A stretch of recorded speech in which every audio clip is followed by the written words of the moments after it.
Welcome back to the podcast, everyone. Today I'm with all returning guests. We got Matt. What's up? We got Mira. What's goody? And we got Shamel. What it do? And we're actually back at, it's actually very emotional for me, to be honest. We're back at my first ever studio. Hey. It closed right before the pandemic. And it was a crazy story, actually. The last time I was here, Marky Basie was in town. I don't know if you guys know who he is. And he was my last in-person interview for over a year before the pandemic. It's a nice way to close it out. Yeah, it's a solid one. And I didn't realize, so you guys all probably found parking somewhat okay, but it's like all street parking, but it's a very busy road. There's lots of one-ways here. It's right on 2nd Avenue in downtown Seattle. And I came here like at 3 p.m.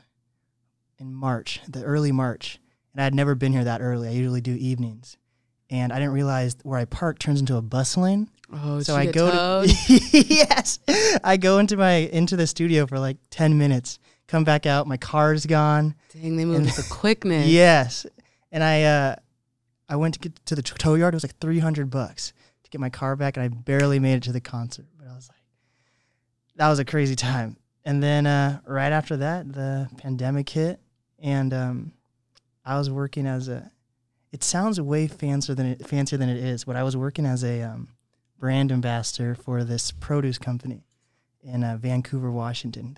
They sold microgreens, which is basically like vegetables before they're like their full lettuce or whatever. It's like the sprouts, and sprouts supposedly have like more vitamins and proteins than the full vegetable for whatever reason. And I was a brand ambassador, which meant basically when you go to like Costco, you know, the people that hand out samples. Basically, I did that at like a bougie grocery stores, but it was like $18 an hour, and I would just put like earbuds in, and I just zoned out and listened to podcasts. And my hair's long, so like no one would know I had an earbud in or anything. And be like, oh, here, try this salad. And then that was like one of the first jobs to close, because that's the most not really that necessary of a job at like a grocery store during the pandemic. So like I knew things were like closing down, and I planned a week-long cabin trip right up until the pandemic, like a week before. So I got back day of the pandemic, right before they set the lockdown. And I got back at like 2. They locked everything down at like 4. It was craziness. I know. I try to think of like the moment that it felt real for me was when South by got canceled. And I was like, all right, wow, it's like for real. This is like something that's actually happening now. Like events are starting to cancel. Like that was the mark of, okay, shit's getting real. I was at my buddy's house. I remember it. Because I got the call that everything got canceled, and at that point, I was geared up to, like, take a shot with my life on the road. I had, like, moved out of my house. I was just living in boxes in a storage unit. I was about to go on a 50-day national tour, come home for 6 days, leave for a 21-day tour, come home for 3 days, and leave for another 25-day tour. Ah, that fucked up your money bad, then I bet. Bro, it blew everything. I had to call my landlord and was like, hey, the world just fell apart. Is it cool if I like keep living here? She's like, you're going to pay and put down the security deposit? I was like, absolutely. Let me slide. Yeah, didn't they just end that rent thing? It was like rent free for like a year or so, right, in Seattle? Where? What? Yeah. That was a thing. Like everyone. I think if you like qualify, it was basically like a. Oh, I don't know. If you can't pay, you have to like prove that you can't pay, right? One of my friends' families just didn't pay, and then they're like, "Oh, well, I guess it's time to move out now." That's what people were doing. They just weren't paying. Yeah. I don't think it was a thing, bro. I think people were just doing it. You feel me? Okay, then. What about you, Shamel? What were you doing before the? I was working with the youth, and we were in the schools. I work with at-risk youth. Our youth that have been impacted by the system in some way, some shape, or form.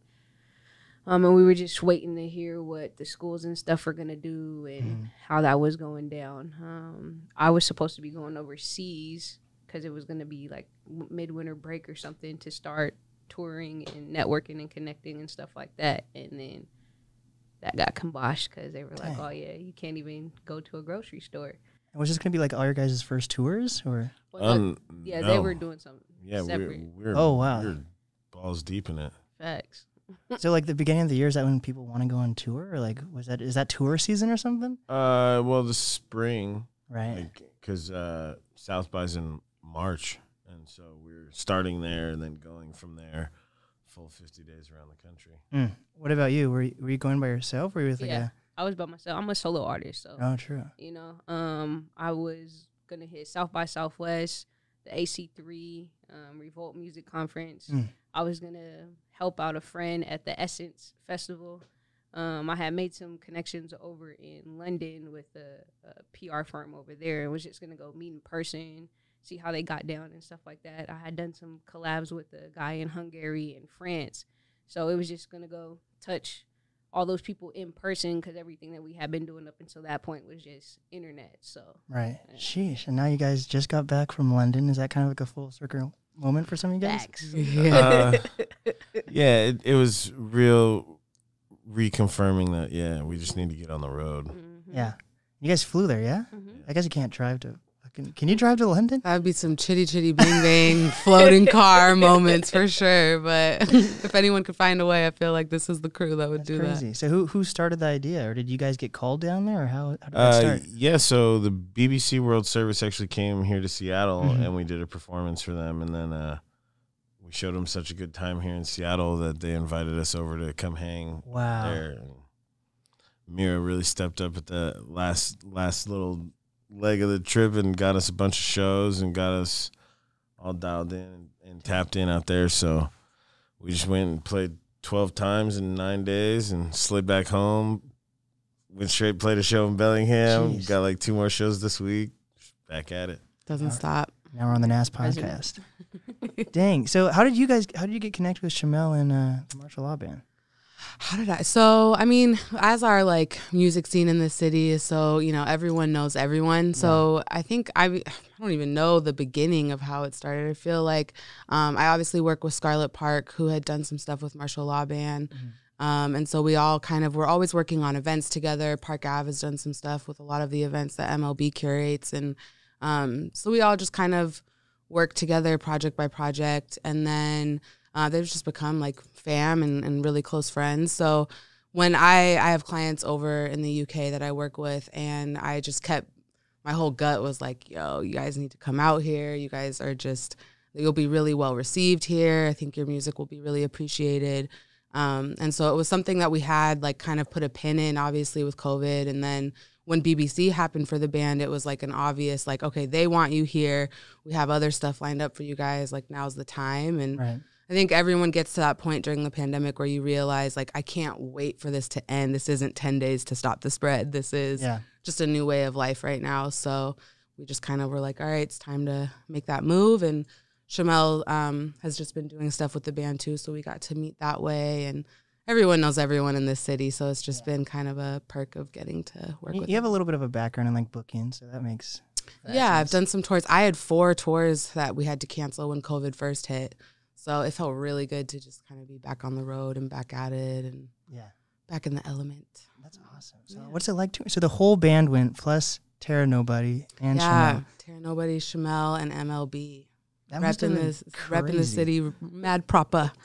How long did it take to like plan all that then? Because BBC was when was BBC again? That was like last month or something, right? That was Yeah, that was like 3 weeks ago. oh my god. It literally it was a 2-week plan. So it had been on the radar. Marshall and I were actually going to go out and just kind of plant some seeds. And then the whole band was able to come. And it's just obviously like a movement. When the band moves together, there's just people that have, always come through and support. So it went from 2 people, Marshall and I, to 9 of us. And I think I had like just under 2 weeks to, do what we could with that time. So it was crazy, but it was beautiful. Everything fell into place. Like everything that was kind of meant to happen did. And it just shows you like you can do nothing in 2 weeks, or you can plan a tour and go across the world and come back. Yeah. And it's kind of up to you what you do at that time. Yeah. Hopefully with all those people you got like bundle deals or something on tickets to Right. hotel. Nah, but I mean, Shout out Magic Martial Garden. Law Band really, for being as large of a band as we are, we will fit in very precarious places. Yeah. We sleep in bunk beds, you feel me, but had our own huge patio for, our necessities. So did you treat it like a vacation at all, or was it like work every single day? Or? I a think the vacation. most sleep I got was on my way home on the airplane. Yeah. Facts. It was a nonstop grind for sure. But it's also, I know this sounds so corny and it could be on a Hallmark card, but when you like, it doesn't feel like 8 hours at a 9 to 5 feels more than being on tour for 10 days straight. You Right. know, just kind of like when you're in your element, it doesn't feel like it is go, go, go, but that's what you want to be doing. What part of London? We were all over. We were in London. We were in Bristol. We were in Manchester. We were in, shout out Eccles. Facts. You feel me? Bath. We were in Bath. We went to Stonehenge. Oh shit! Yeah, I didn't even know that was in the UK. Damn. I know a lot of people have said that. They're like, wait, I didn't realize Stonehenge was in the UK. Yeah, it reminds me of like a pyramid or something. So I feel like it would be in Egypt or something wild. I don't know. A lot of grass. In the UK. So did you feel like any weird alien energy when you're at the Stonehenge? Or No, I felt real comfortable though, and so that just made me feel like I'm a weird alien. oh shit! While you guys were there, didn't they like release more like UFO stuff from the government? So that's kind of wild. Yeah, we were Did you talking did you about see it that? while we were I haven't over seen there. the new stuff that came out. Oh, there was like Pretty much, they were just like, yeah, dude, there's aliens. Don't worry about they it. said there were like alien pregnancies and stuff. Oh, really? Yeah, and then like Got alien radiation- baby mamas running around? Yeah, and like radiation from UFOs and all this Hmm. wild stuff. So It was pretty peaceful out there. It's funny. I mean, it's like those rocks and then just a ton of sheep living their best life. Does it look man-made? I feel like it looks like a sculpture more than. No, they're definitely bigger than you'd think when you're there. But the real trippy part is that, like, where you are, it's just like kind of like rolling hills of nothing, and then just like these big ass pile of rocks that are in a perfect circle. And there's said a couple different origin stories. One, that they're set in a perfect circle because it's supposed to be a clock that dials in for all the planets. Another theory goes that Merlin moved them over from Ireland and placed them there.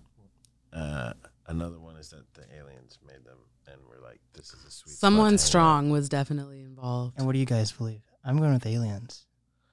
I think that people rule aliens out way too easily all the time. Yeah, Aliens for sure. 100%. I mean, I don't think the concept of aliens isn't that crazy to me. It's like, why would we think that we're the only like living, you know, Yeah. species, whatever it is, like Because we in this really want to be the universe? top of the food chain.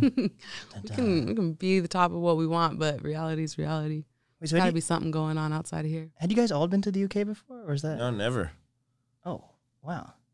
What? None of you guys? I hadn't. Mira's You're the ahead. only one, yeah. Oh, dang. So were you kind of the tour guide a little bit, or? Yeah. Yeah. So I was acting as tour manager, and I mean I think like my role is just kind of like, I know filthy people here. I came with some filthy people. Y'all should do some filthy things together. Mm. And we did. What is And they like, did. what is the genres mostly in the UK? Like I had some. Got everything. Mm-hmm. Everything. You got jazz. You got hip hop. You got drill. You got grime. You got pop. You got everything. Dance. You got A everything. lot of world music too. A lot of like different cultures all in the same spot. It really gave me like a very New York style vibe where like everybody's just represented. Every culture, people you've ever heard about, were all there. Did you meet a lot of new artists? Tons. Oh yeah. Played with a ton. Oh, wait. So what were the venues like? Were they bars? Were they concert venues, or what was the? It was everything. We played a bar, concert venue, rooftop, 50 floors up in Oh, the heart of London. We played out in the middle of nowhere. Outdoor venue. Shout out to People's Triangle. There's like a section of town that's smaller than this room. And it's the only piece of land that's not owned by anyone in Wow. all of Bristol. And so it's just like a triangle where there's like a little love seat and people just keep shit burning in the middle of the street all hours of the night. Dang. It's like a communal place. Nobody cares. Like everybody just comes, does whatever. Free kicks, base. burns. It's like the heart of the city, so they just keep the fire burning at all times. Damn. It's just like a raging fire in the middle of the street. And is weed legal in the UK? It's like, you know, it's not like It's not Out legal, there. but it's you there. can't go to the store like you can here. Oh, Yeah. is that rough for you guys? Not at No, all. dude, I got friends everywhere. There we It go. was just another day. It's just another day. So were you guys like headlining, or did you like were you like opening for people, or how did that go for Both. shows? Both. They had a few headline shows. Started it off with a headline, closed out with a headline. They actually had 2 headlining gigs the last night. That was crazy. And yeah, we were literally like closing up on one and mobbing out to the next gig. So some were opening and then some were just depending on what the venue space was and what was going on. And we actually had some venues who loved their set from earlier in the trip that they were like, hey, we've got a sister venue. Can you come back before you leave? And we'll make the space for you guys. So it was pretty cool. And did you guys have people open for you as well, or when you guys were performing, was it just like you guys? Or No, there's somebody every night we played. dang, that's super dope. What music though? Was it like similar to the martial law band, or was it like totally No, different there's genre? there's not really a lot of music similar to the martial Yeah. law band. Very true. But I loved everybody's individual style of music. Mhm. It was really cool to sit in on a couple sessions too. My guy Metal Marty is out here living his best Crazy. life. Eccles legend. Hey, Oh, big time. Wait, what do you? How do you mean? He was just jamming with everybody. Like the first night we were at this gnarly hip hop drill, like live party, and Marty gets up on stage, starts ripping with them, blowing, and then we're in Eccles and everybody's burnt and going to bed, and Marty's just out here in the streets with the old men just ripping. There was, like, till this a little- dark 30. There was like this little coffee shop across from where we were staying in Eccles, and the owners were like about to go on like a 2-week trip, so it was going to be closed for 2 weeks, and they were having a birthday party that night, and everyone kind of just went in a jam, and then Shamel, who's like a professional hype man, like you need a Melly Mel around you at all times. Shamel's like, go get your sax. So Marty gets his sax and goes in and is playing, and just everyone's like faces are They melting went off. They're like, crazy. oh my You God. would thought like Mick Jagger was in there doing this thing. Yeah. Like, Marty couldn't leave. He couldn't move. Like they were just like, they wanted to know all about him. They What the wanted- fuck they are you wanted doing in Yeah, they Eccles? wanted him to keep playing. They were trying to get him to stay. Do you have to go back? Like, you know, they're like, whenever you guys are back, you have a home, you have a place. You know, he was really like celebrated. Wow. You know, and you would have thought he was like the front man or the head of the band or a real life like big time mega star, because that's how they treated him, because they just loved his energy, his vibe, and what he came and brought on a saxophone. They had a bass, they had a guitar, they had a harmonica, and they had a vocalist. They were Like, celebrating like an 80-something birthday too, and Oh, we wow. were kicking it. Like they were really kicking it and going hard, tough, and like tough. you know, Yeah. Dang. So what could are have the probably music? drank me under the table. What's like the music community like there? Is it compared to Seattle? Amazing.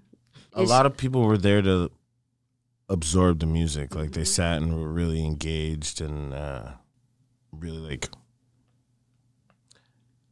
there to absorb what you had to say, and then like talk with you about it afterwards. You don't see people on their phones like that. Like during a live like gig, like someone might get a quick little video, but people are really there, like soaking up the energy in the room, and it feels really good. I think like Seattle, obviously there's so much talent in this city, and it's different as being in the industry and knowing people versus someone who just goes to shows, right? But seems to just be an unmatched appreciation of music out there, at least as far as like what I've experienced. Weird.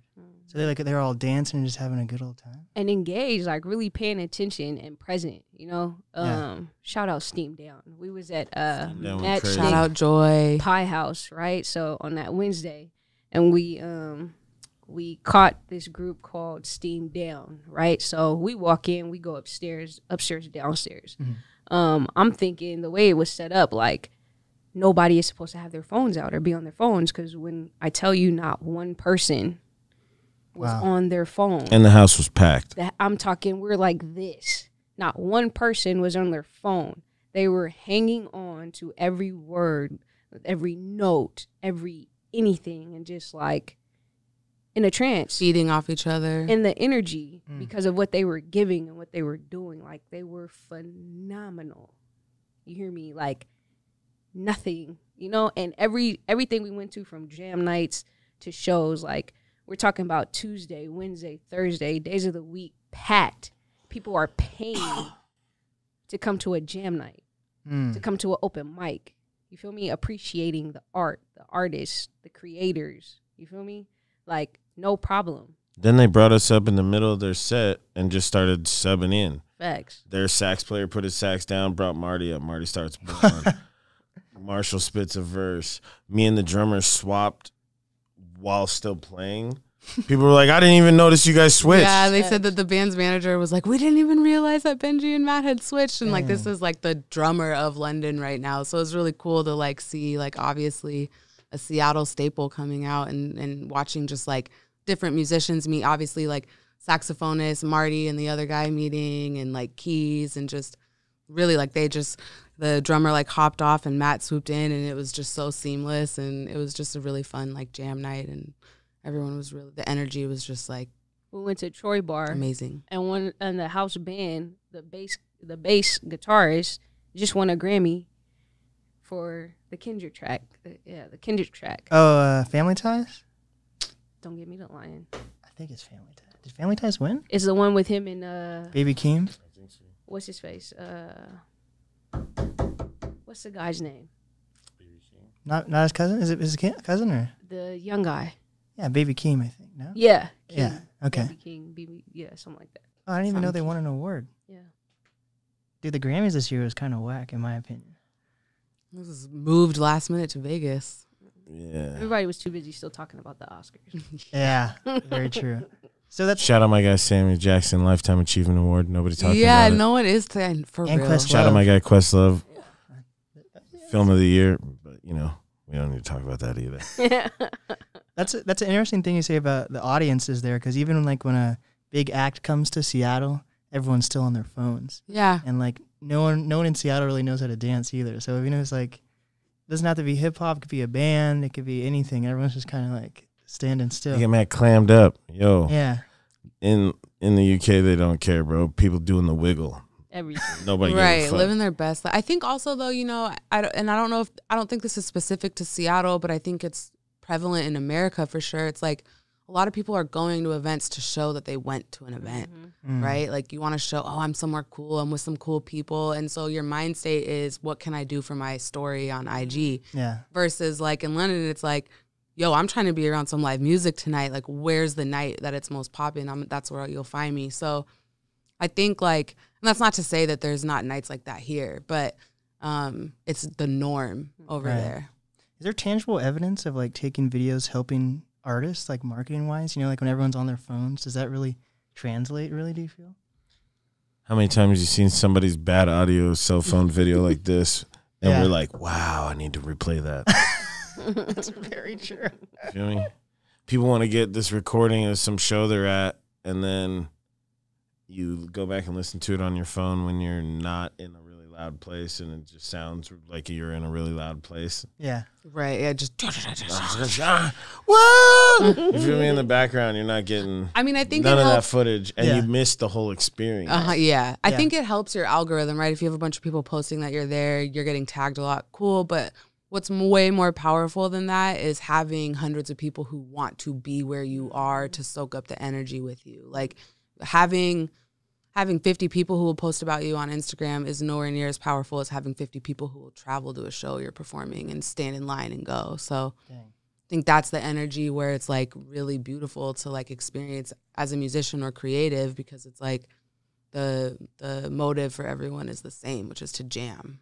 So do you think people were there just for a show versus, oh, it's the MLB, or what was that like? For sure. We were playing places where they're like, yo, we go here because there's always good vibes on Tuesday. Oh, wow. It's kind of putting trust into the venue owners. Like, you know, they might hear like, oh, cool, we've got a great band coming from Seattle, but they're going trusting that whoever booked MLB or Shamel or Terra Nobody is like, you know, because that's the type of music that they would be bringing You know, into their space. like tonight, Mojam Mondays in Fremont is good because they built a reputation for being good every Monday. Right. And so it's just like staples like that in another city. But everybody who comes out is coming out because they want to be a part of it. Yeah. One woman at Magic Garden Pub, shout out Magic Garden. They've came Magic fam Garden in is the London. spot. It was a really, really cool venue. It's kind of one of those spots where it's like every time you turn a corner, you find something new to like discover, and super funky little areas. And they also have accommodation above the pub. So that's where a lot of us stayed during the trip. And so one woman, like, I think came up to either you or Marshall and was like, I only come here on nights because, like, I know something incredible. I leave if I don't like the sound of it. She was like, I think in her 80s or something. And she was like, had been rocking, talking. I seen Led Zeppelin. I seen Pink Floyd. I seen Jimi Hendrix. Dang. At this venue, and like you right guys here, stand right had there drinks with them right here at this table. Like, yo. So what is each of your guys' like biggest takeaway from like the music community that you want to bring back to Seattle? Man, I'm pedal to the metal. We're gigging nonstop. Just like the love of music. I don't know. What about you? For me, it's the confirmation to keep going and keep spreading your message and keep doing what we do, because it's touching people. It's making an impact. It's inspiring people, and people really want what we have and what we're bringing and what we're doing. So it was just confirmation to keep going and go even harder than what we was going before. Facts. And just do it like everywhere. Someone said, "You guys made music that touched my soul." I said, "All right, I'm gonna get back to work." And it's don't stop. Like everybody that we came in contact with or got to exchange energy with, it was keep going. Like the world is waiting for you guys, ready for you. Like, and we don't gotta change what it is we do. No, like just be ourselves. Just be us. And take up space and continue to inspire and continue to impact and touch people. Continue to spread the message. Continue to show up as our authentic selves and do what we do. But how do you encourage Seattle audiences to feel more connected with shows, whether it's you guys or whoever's performing? Man, go to shows. Artists put out music. Stop getting in your own way. You feel me? Like, move a authentically. good time can be had if you go out and get it. And you can't tell people what music they will or won't like. You're not even giving people a chance. You're spending all this time creating this piece of art that you get burnt out on, then you never release it, and then the world is not allowed to enjoy it. Shamel's favorite Drake song is not the same as Mira's favorite Drake song. It's not the same as yours or mine. Right. But all of his music is out there for people to go and grab a little piece of. He just puts music out all the time. That's why Wayne's the greatest, bro. He just put music out all the time. All those mixtapes he dropped. Bro, they got, you feel me? And you go see how they live, bro. And they got a studio set up on the bus. They got 10 friends who all cut through 3,000 beats a week. And they're like, boom, try that one. And you get pretty good at knocking them down when all you got is just a limitless set of beats and a mic in a booth. You feel me? I'm going to crank them out until the sun comes up. Yeah. So did that inspire you guys to start writing it once you got back or anything? Or? Well, we never stopped. We never stopped. I'm picked really up trying there, to we spend picked up all the my year, time. get my executive producer on this year. You feel me? Like making sure stuff gets out. I'm going to touch a little bit of everything. But that's another thing, too. I would encourage artists to be themselves. Figure out who you are as an artist and what you are. I feel like the problem is everybody is trying to do whatever for Trying to match popping other people. and follow a trend. You feel me? Like we, one of the girls that we met out there that was just infatuated because we were American, right? So they wanted to ask us all kind of questions and to see the slang and the language and what was the similarities and stuff. And she was like, what trends do you guys follow or do? And we were like, we don't follow trends, we set them. You know what I mean? Like Matt's not trying to be Quest. He's the hospitality. You feel me? I'm not trying to be nobody but Shamel. Can't nobody do or bring what I bring. Can't nobody do or bring what Matt and MLB brings. And we rob our audience, we rob the people, we rob the world of what our true selves has for the world by trying to be or imitate or mimic what somebody else is doing. And I feel like that's a problem not only in Seattle, but in the scene, period, is everybody's trying to be like somebody else or do whatever they feel is popular or what is happening on TikTok or Instagram to get a couple thousand likes or follows, to be famous or to, seem like you're relevant when really you're not, your music sucks. You're not talented. You know what I mean? Like you don't have the heart for it. You don't have the work ethic for it. You're not about it. You're just trying to be It's also popular. probably like there's probably something really filthy going on up in that creative mind where it's like, but the people don't try it because they're trying to emulate something else. And it's like, there's a trend in all of us that we could all set if we all just stop trying to be somebody else. Facts. Do you think artists in the UK are more unique, or do you think they also follow trends? I think that everyone in the world deals with the battles of marketing in today's technology. I think wherever you go, there you are. And I think that, you know, obviously now in a world with social media where starting a business means making an Instagram, like, you know, that adds a lot of those things that you have to think about. But I also think that when you go into pockets of places where authenticity is what's celebrated, it takes that pressure of fitting in a box off. And like, I also think, you know, of course it's interesting, right? Like for us as Americans going over there, our energy, like we know and are familiar with what we have back home versus to them, that's like a lot of the norm. They're like, you know, especially within hip hop, like it was crazy to us to hear someone with a British accent spitting on a mic. To them, they're like, oh my God, yeah, your American accent. Like they don't appreciate their own home base, you know? So it's like grass is always greener type of feel. But Also, their grass just like legitimately is a little greener, I think. Yeah, and when you get a really big city, you become more accepting of more diverse things, right? You get into rural country area, people kind of got their way of doing things. That is the same there. It's just magnified and way older. I seen this building that said rebuilt in 1816. You feel me? Like we don't got stuff that old here. Yeah. So Mira, you're not an artist. So what did you take like creatively when you came back?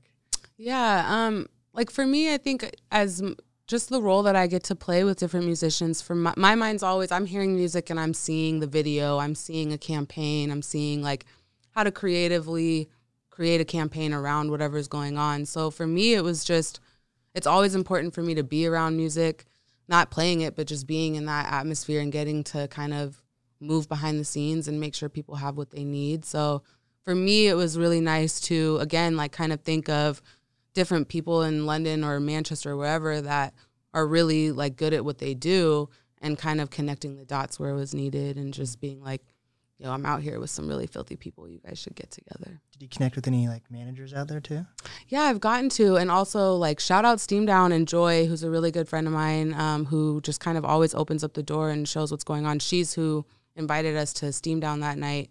So we're connecting with them and just kind of, you know, seeing what can happen from here on out. Nice. Wait, did you guys connect with BBC again when you were down there at all? Or Yeah, they came out. My guy Mugabe was rocking with us. Mugabe. And then, you know what I'm saying, ended up getting a little sick, but my guy, hopefully he's doing well, and we'll be back out there in September to go visit again. wait, what do you mean you got sick? Like COVID or something? Yeah, man, the Rona, he got Rona hit.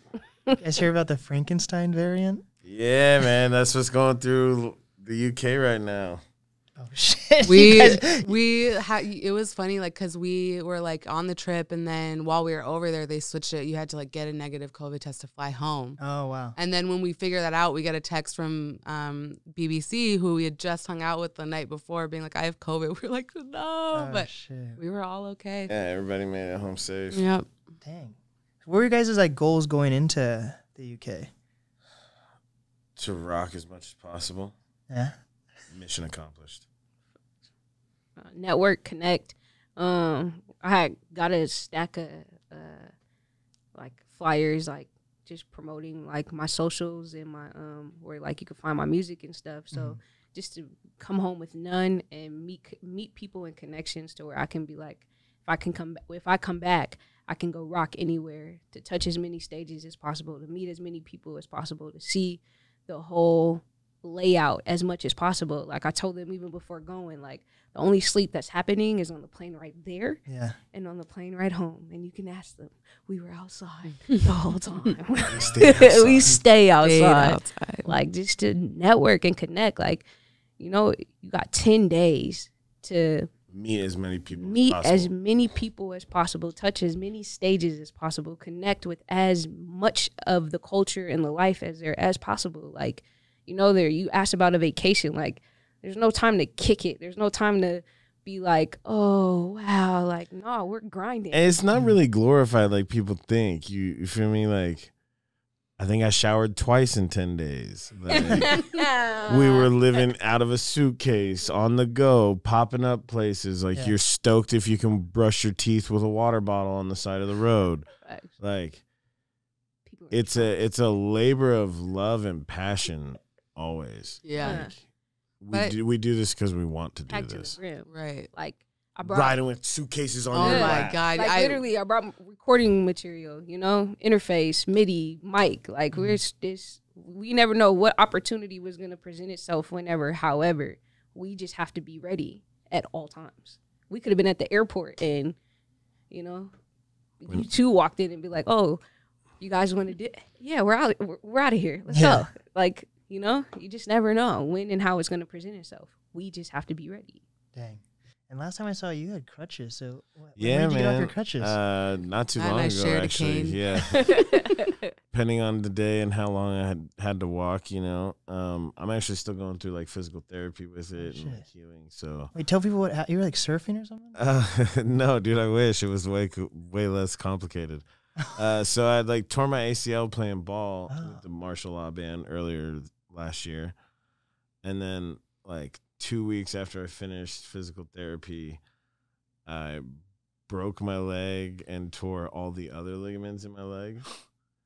And so I just am like healing from that now. Literally walking on like lava rocks in Hawaii on crutches. Like he did not stop. And as someone who has also spent a lot of time on crutches this past year, like Oh my God, I forgot respect, about that. because like Yeah, bro. he was I literally will like not be crutching stopped or on lava silenced. rocks in Hawaii.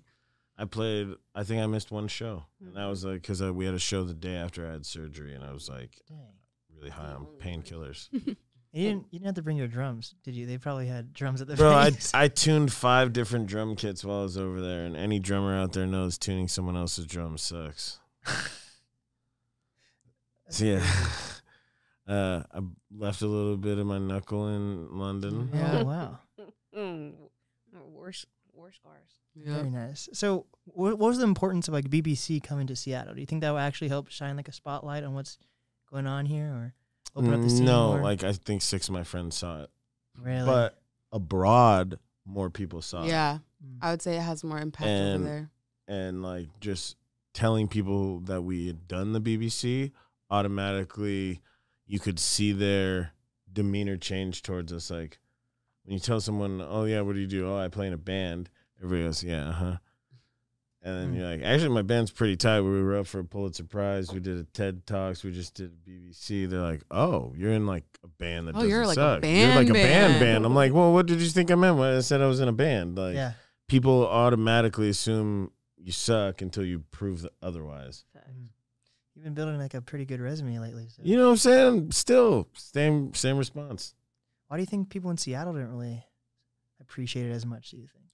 Because we take for granted the fact that we're an art hub and we have all the money here in the state of Washington, yet we don't support arts in a way that is sustainable for lives. And a lot of these other cities like London, like Texas is blowing up right now. Like Louisiana has really good gigging markets where you can go and be a musician and play 5 nights a week and make a living. Mm-hmm. That's not a thing here.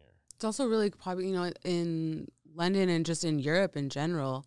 It's like pretty common to want to support the artist. So like venues have accommodation for you. They, you know, make sure that you're fed. They really like art is seen as like a luxury to have there versus like, oh yeah, you know, the idea of like a starving artist is they're really want to take care of you. And when we were over there, Magic Garden, they were like, you know, we really appreciate, we wouldn't have a bunch of people showing up if you guys weren't playing amazing music. Like, of course we have a space for you. If we have that, come utilize it. Dang, that's super cool. It was cool. That's kind of refreshing to probably get Yeah, that much it was- support it was outside be- of it the was country. beautiful Even. to see. It was beautiful to see. But I also feel like I experienced that a lot on tour here. It's Okay. like once you're not at home, people want to support your dreams of being an artist. But like if you're doing it in your own hometown, nobody wants to support that for some reason. Because they take you for granted. They have access to you. It's, oh, my guy Blake, yeah, he has a podcast. Yeah. Oh yeah, my guy, he plays the drums. It's not the same. Like no, like it's a big deal. Like somebody else meeting you and hearing what you do, and they're like, oh my gosh, like they don't have the access to you and see you just as, oh, that's my guy or that's my friend. Oh yeah, she raps. No, it's more to that because they're listening to you. They got to experience you in a different light. And when you're here, it's like, oh, I'm gonna just check out Shamel's next show. Yeah. You feel me? Yeah. But then you didn't go to 3 shows in a row because Shamel's actually working. So her next show isn't actually her next show. It's 5 shows from now. Mm-hmm. So you just gotta expect that this person's gonna keep doing all that work without any support. Because you're like, oh, I'll do it next time. But when you're out on the road and I'm hitting people like, yo, I'm finna be in town for 7 hours, slide, all of a sudden people are making time in their day to come see you. It gets them out of their routine. They're like, oh, wow, it was so amazing because everybody does their Monday through Friday thing. But when we come to town, it's like, oh, Matt and the boys are in town, or we'll pull up to a town where somebody else knows. It's like, hey, Mercy and the boys are in town, or like whoever's got a friend there is now the center point, and the fact that they're there with all of us because we're such a big group. Right. I mean, we walk into some place, it's plus 13, you know what I'm saying? And then it just builds from there. You got 13 people inside, now it's a lit party, and we've been here for 3 seconds. Yeah. You guys feel jaded in Seattle yet? No, I love Seattle. And maybe that's because I'm not born and bred here, and I'm an import, but I've been here for like... Import? Yeah, right? I've been here since I was 19, and I'll be 37 in like 2 weeks. Holy shit. I had no idea. Yeah, so I've been here for a long time, and I think Seattle is the most beautiful place to live if you live between the ages of 21 and 55. I think it's the best place in the continental U.S. to live. What about you, Mira? What about? You're in L.A. also, though, so you probably don't feel jaded that much. Oh, do I feel... No, I don't think so. I think that, like, you know, when I first started my company, the first thing I did was put my shit in storage and go move to the UK. And I lived over there for a year, and then I lived in Spain for some time. And the main reason I did that was because I wanted to network over there and have some opportunity to bring back to the town so we could mix things up and really bring, like, a lot of the talented people from Seattle out there. So I think, like, I don't feel jaded, but I feel like going back out on the road, it always, even though tours are exhausting, it actually like gets me more energized and like gets me feeling more motivated because you really just like, you start to see all of the filthy opportunities out there. And my mind is more like, who from Seattle needs to come, like, you know, see this and check it out. Mm-hmm. So I don't feel jaded, but I feel excited about expanding. You know what I mean? What about you, Shamel? Facts. Yeah, no, I don't feel jaded. I'm too not from here. I'm from the Bay. But I feel like we can do better in Seattle and as a scene, period. And I think even as artists and creatives in the scene, we have to set the standard, and we have to know our worth and our value and what we're bringing to the table and what we're doing. It's like Matt said, like they're not appreciating and valuing the art like they should here. I mean, and it's like he said, like, oh, I'm just gonna catch Shamel's next 3 shows or the next show, and it's like 3-5 because we're so we do this because we love it. So we're gonna show up and do what we do. However, when the opportunity presents itself, but now we're taking every opportunity that we can, and we're saturating the market, and we're willing to hit and go and do. So it's like, I'm here every day, and I'm just giving it to you so that you're not going to value it because I'm not putting the value in it. You know, we have to put the value on what we do and stand on that and not be so thirsty for a look or, oh yeah, I get to go perform here or go do this. Like, yeah, but you know, what's the compensation? What do I get in return on top of investing and putting in you and doing something? Because a bar's making money, the venue's making money, parking is making money. Like, everybody's making money, and I'm giving you my tangible asset, but I'm not getting anything in return. Right. You know, so I feel like we could do better, but definitely not jaded. And I think that's what we're trying to do with Fremont Friday is showcase the importance of going out to see art regularly, because every Friday it's different. Right? Tell people what Fremont Friday is. So Fremont Friday, we started last year during the pandemic. We just did a pop-up show in a parking lot and turned it into a full-blown festival every Friday, where we had vendors and featured over 100 different artists throughout the course of the summer. And the point is to show you that there's so much good art here that's not being seen on a regular basis, but being produced in the same volume and as easily accessible as you can make it.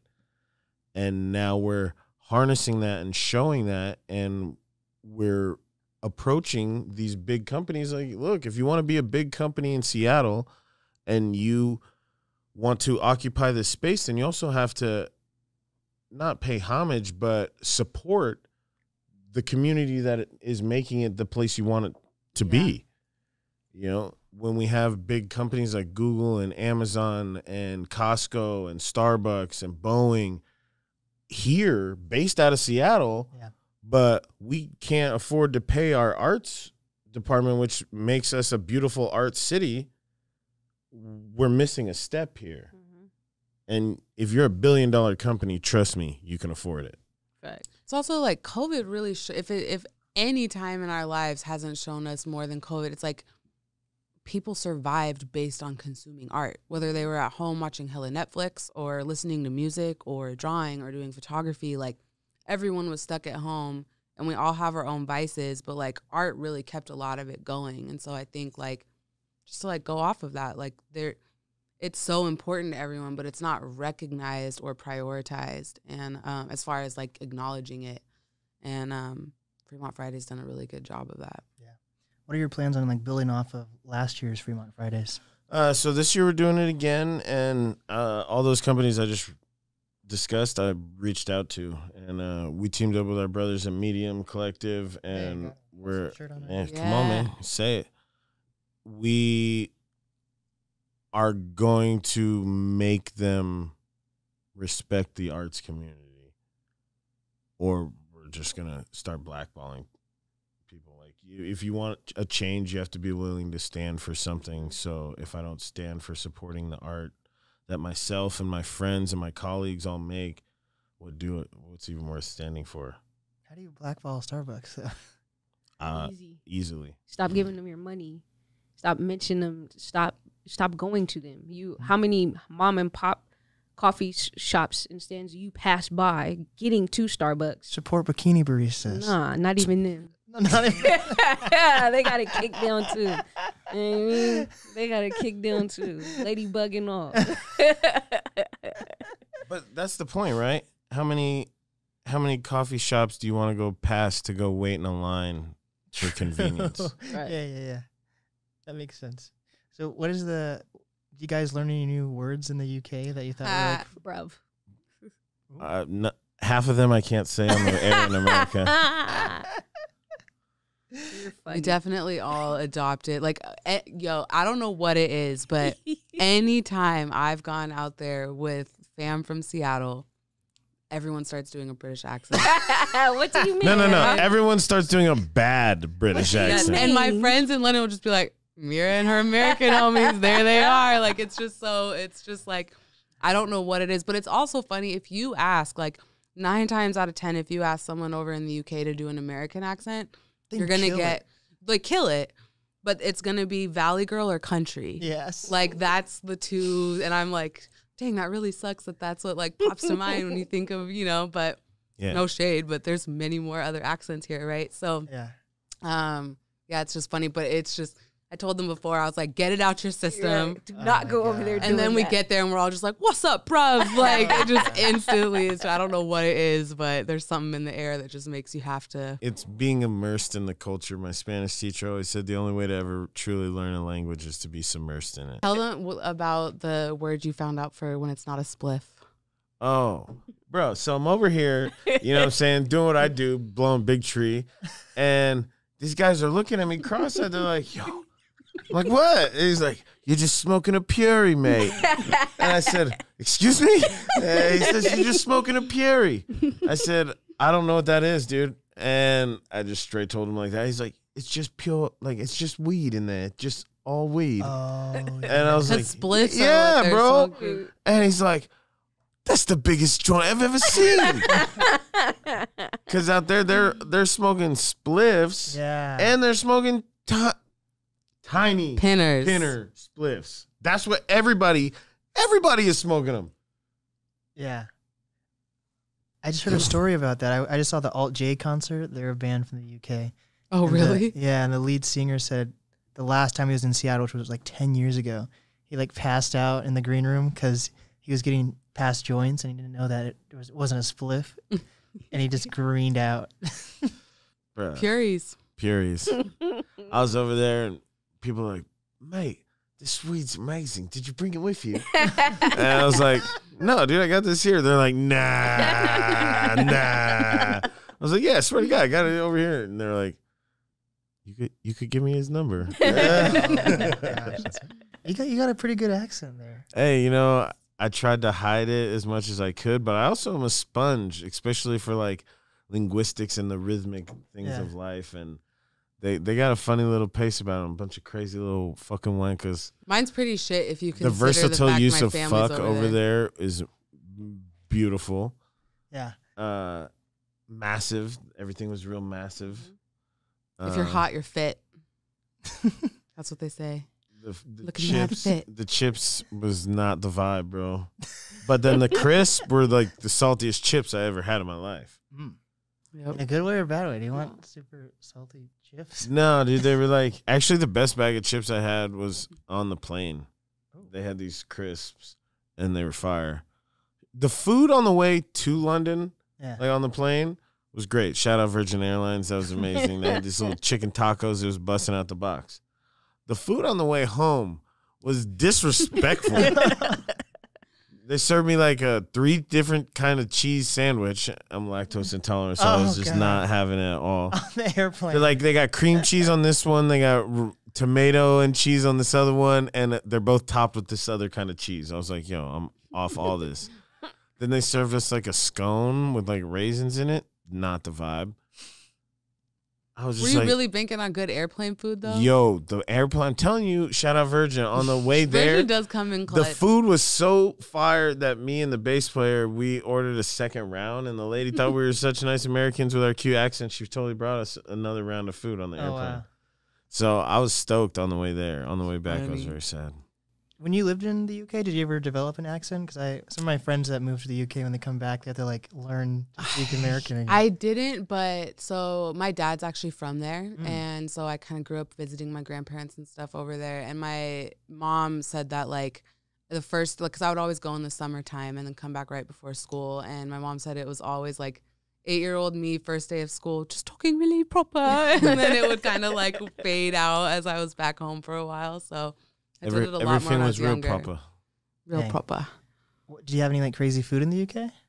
No, dude, the food in the UK sucks. Oh, that's what I heard. Like British food itself, not popping, but croissants, but there are restaurants. I mean, the nice thing about London is it's so diverse, and just the UK in general. So like, you can go get like fire Eritrean, you can go to a Lebanese restaurant, you can go to Thai. Like they do have a lot of restaurants as far as different types of food, but British food itself, like.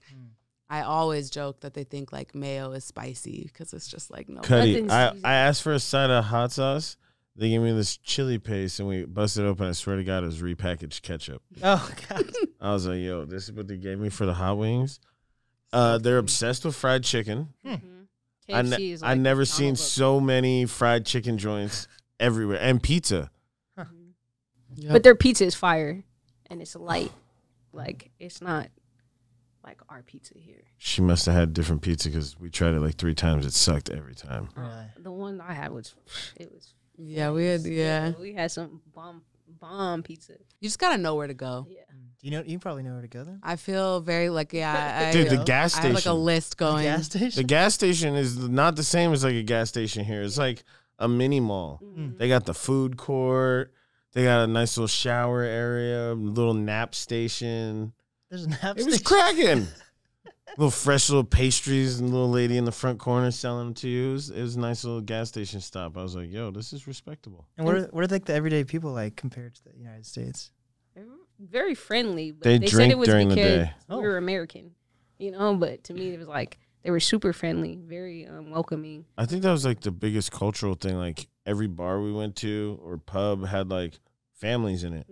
Little kids running around playing pool in the back, uncle and grandpa shooting pool. Like everybody was chilling. It's not about like get shit housed. It's about like, hey, we're gonna have some pints and like grab a Yeah. snack and then Throughout keep the it day. pushing. Yep. Dang. Was there anything else you guys want to touch on about your guys' trip? Man, We're going back. we're going pedal to the metal. Yeah, Facts. we're playing more music, putting out more music. Pull up to a show. You'll have fun. When's the first Fremont Friday? It's in discussion soon. June something. June 3rd, I thought. Is it the third? Yeah. Maybe. It's up in the air. It's around the start of June. There we go. Well, do you guys have any new advice this time around for the audience that you guys like to give to upcoming artists, creators, or influencers? Man, keep doing you, man. Keep making your art. Keep doing your craft. Keep pursuing it. Don't stop to put it out, and don't forget to be a shameless self-promoter. Check me out online. Show up. Show up. Just like you can lay down later. Like there's so much stuff going on. Just show up and see where the night takes you. And Jamel? Do not allow fear and the unknown. What is fear? What is it? You know what I mean? What is fear? Do not allow fear or the unknown to stop you, to halt your belief in yourself, and from just making a step, from doing whatever it is that you want to do or however you see yourself. Like Matt said, get out of your own way. Like, we talk ourselves in and out of a good idea in a matter of seconds, and it's all fear. You know, don't allow it to cripple you. Allow it to motivate you to move forward, because you have a vision and you've been given a plan for a reason. So execute it. Really believe in yourself and keep going. Just do it. Keep going. Shout out DJ Khaled, man. Keep going. There we go. And what is the easiest way to reach everyone? You could call me. There we go. At Martial Law Band. Yeah, you just look up Martial Law Band anywhere. Yeah, Yeah. I'm at I am Shamel on everything.